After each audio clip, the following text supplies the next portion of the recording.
bem-vindos a mais um vídeo aqui do canal Yorosui de Mello, nação de estudos jurídicos. Essa aqui que é a nossa playlist sobre o Código Civil. Eu sou Diogo Fortunato. Estamos estudando a teoria geral dos contratos. Na nossa última aula vimos na nossa anterior aula, essa aqui é a nossa quarta parte dessa aula, vimos os princípios, os aspectos gerais. Depois nós vimos as relações de terceiros que vão afetar nos contratos, vimos a formação dos contratos e hoje eu vou falar para vocês sobre vícios redibitórios. O que são os vícios redibitórios? Basicamente são os vícios escondidos nas coisas.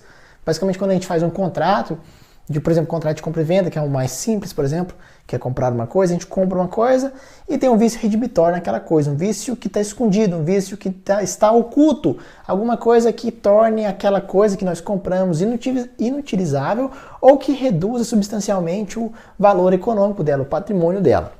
Então são defeitos, vícios, aqui defeitos no sentido de vícios, na coisa adquirida. Defeitos ocultos que tornam a coisa imprópria ou diminuem o seu valor econômico. O vício sobre uma das coisas não significa que todas serão rejeitadas. Quando a gente compra muita coisa, a gente compra coisa em quantidade. Se eu achei um vício em uma delas, não significa que eu possa rejeitar todas as demais juntas. Apenas, por exemplo, no caso de colecionadores, quando aquilo lá se torna parte da substância, do valor integral delas, aí sim. Pode haver a cláusula de exclusão de vício redibitório, isso pode existir, mas se essa cláusula for num contrato de consumo, num contrato de adesão, essa cláusula vai se considerar como inválida, né, nula. No contrato de consumo e contrato de adesão, nulo. Então aqui temos os requisitos. Quais são os requisitos para os vícios redibitórios? O que é que precisa ter? Tem uma diferenciação que eu queria falar antes, acho que está mais para frente em relação à diferença do Código Consumidor, mas vamos falar disso aqui primeiro. Primeiramente, o contrato oneroso, né? Precisa haver um contrato oneroso. Não há vício em contratos gratuitos, mas aqui tem uma diferenciação que lá nas doações remuneratórias e nas doações para casamento, nessas duas exceções, sim, tem vício também, pode haver o vício redibitório, mesmo não sendo um contrato oneroso. A doação remuneratória por exemplo, alguém me fez um serviço e eu dou alguma coisa para ele de forma remuneratória. O exemplo que o professor Cristiano Chaves ensina é naqueles casos de você está lá no seu carro, alguém vai lá, limpa o seu retrovisor e você vai dar um trocado para ele, dar alguma coisa para ele. Nesse caso, considera-se como uma doação remuneratória, porque você não tinha a obrigação de pagar por aquilo. E a doação para casamento. Outro requisito, a existência de defeito oculto no momento da tradição. Deixa eu aumentar estou baixando aqui porque a letra é pequenininha, daqui eu aumentei a letra, agora eu consigo ver. O vício precisa ser no momento da tradição, não pode ser um vício que apareceu depois, em decorrência de outros fatos. Aquele vício tem que estar no momento da tradição, da troca da coisa.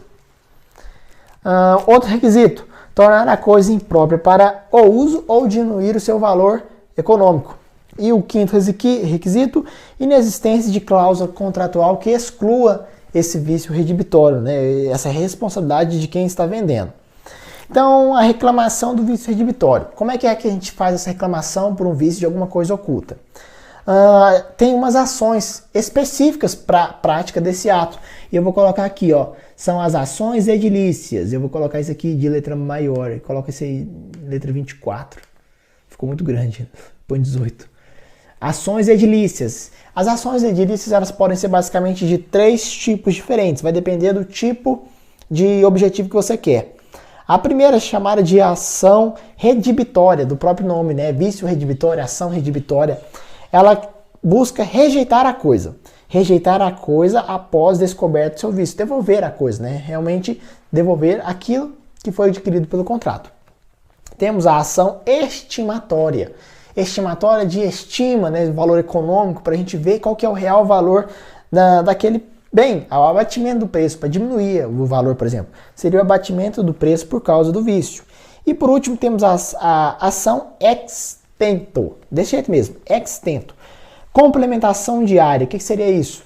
Apenas é possível na compra e venda imobiliária, né? Que a gente comprou um imóvel e esse imóvel foi avaliado a tanto, e depois a gente descobriu que esse imóvel tinha um vício oculto, e a gente vai requerer essa ação extenta, né, que é a complementação diária, a redução das parcelas se esse imóvel estiver sendo pago, por exemplo, né.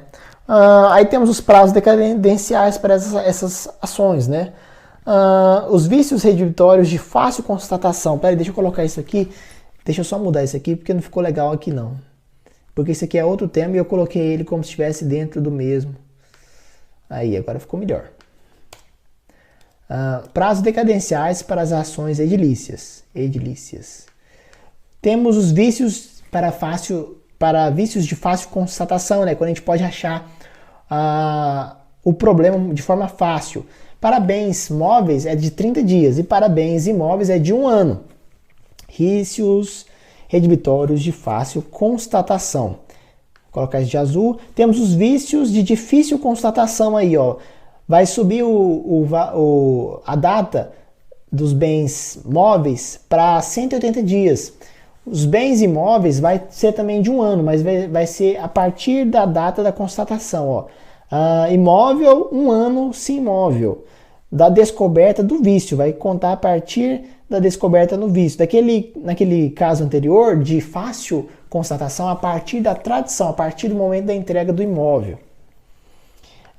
Vício em animais, né? Existe esse vício em animais, isso se dá pelo uso e costumes. Aí, então, pelo uso e costumes tem se estipulado aí no valor de 180 dias. Quando você vai lá e compra um animal, por exemplo, descobre que aquele animal tinha uma deficiência e tal, isso aí vai usar, e o pessoal usa isso aqui também, aplica, né?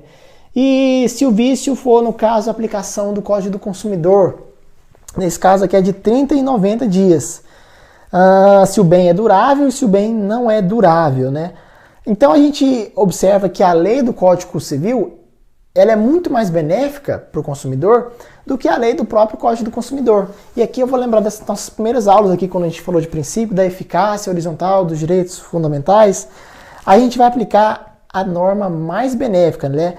Aqui é também aplicado o diálogo das fontes. Isso da gente pegar uma lei mais benéfica, a gente tem o diálogo das fontes. Eu coloquei aí de outra cor, eu coloco isso aí em verde.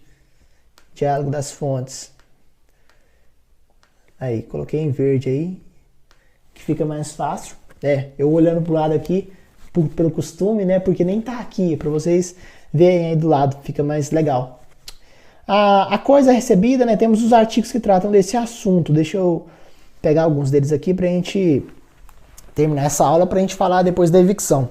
A coisa recebida em virtude de contrato cumulativo pode ser ensejada por vícios ou defeitos ocultos. Está no 441. Que a torna impróprio ao uso ou que é destinada ou lhe diminuam o valor econômico. Aí aqui está falando no parágrafo 1 que aplica-se a mesma coisa desse dispositivo nas doações onerosas. Em vez de rejeitar a coisa ou redimindo o contrato, pode o adquirente reclamar abatimento do preço, que a gente falou lá, diminuir o valor, né? Se o alienante conhecia o vício ou defeito da coisa, restituirá o que lhe recebeu com perdas e danos. Se não conhecia, tão somente restituirá o valor recebido, mais as despesas do contrato. Isso aqui é quando o vendedor agiu com má fé, né? Ele vendeu uma coisa sabendo que aquele vício se encontrava lá. Além de devolver o valor pago, ele vai ter de pagar perdas e danos. O adquirente decai do direito de obter a redibição ou abatimento no preço no prazo de 30 dias, se a coisa for móvel, aquele valor, né, aquele valor que a gente mencionou, e 1 ano se o bem for imóvel, né? No caso de vício de difícil constatação, vai aumentar para 90 e continua 1 ano para bens imóveis, só que vai ser a partir da descoberta do fato. Tratando-se de venda de animais, vai se utilizar os usos e costumes, lá no 446 para terminar. Não correrão os prazos do artigo antecedentes na constância de cláusula de garantias, mas o adquirente deve renunciar o defeito ao alienante nos 30 dias seguintes de seu descumprimento sob pena de decadência. Quando fala aqui de decadência, pessoal, a gente tem de lembrar das nossas aulas aqui que eu falei para vocês. A diferença de decadência e de prescrição, nós já estudamos isso aqui. A gente tem de lembrar que prescrição é um prazo para os direitos subjetivos. Decadência vai ser um prazo os direitos potestativos. A gente fez essa diferenciação todinho aí, usamos uma aula só para isso, para fazer essa diferenciação, e uma aula só para decadência e uma aula só para prescrição. Então não vou entrar nesse tema. Para terminar a nossa aula, vou deixar para nossa próxima aula, só para a gente falar uma aula só sobre evicção.